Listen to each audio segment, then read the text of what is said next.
state of emergency has been declared in Sri Lanka for the next 10 days to rein in the spread of communal violence.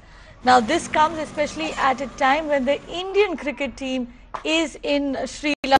Amidst the fears of the Nidahas Trophy being cancelled, the Sri Lankan Cricket Board has confirmed to Mirror Now that the tournament will indeed go ahead as scheduled.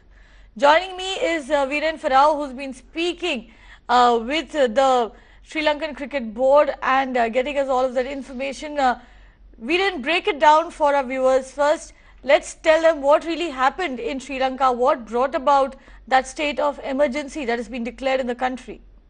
Well, Kavita, this all began in the city of Kandy, which is one of the largest cities in Sri Lanka. Now, we saw communal clashes there between two communities taking place, after which the government really had to crack down in a big way, which saw, first of all, a curfew being imposed there in Kandy, following which we saw a state of emergency that has been declared by the Sri Lankan government to get a handle on those sorts of caste and community clashes, in fact, in Kandy, and some sporadic violence that was beginning to break out in other parts of the country.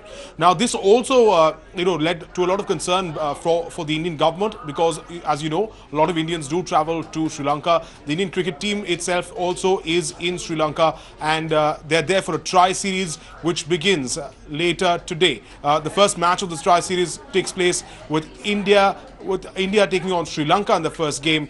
And what we're seeing basically is the fact that Sri Lanka, that the tournament will go ahead because of course, we spoke to the Sri Lankan Cricket Board president who told Mirror Now exclusively that that the tournament will go ahead. The teams are safe, the teams are secure. Additional security, of course, also in place to ensure that no untoward incidents take place in Colombo.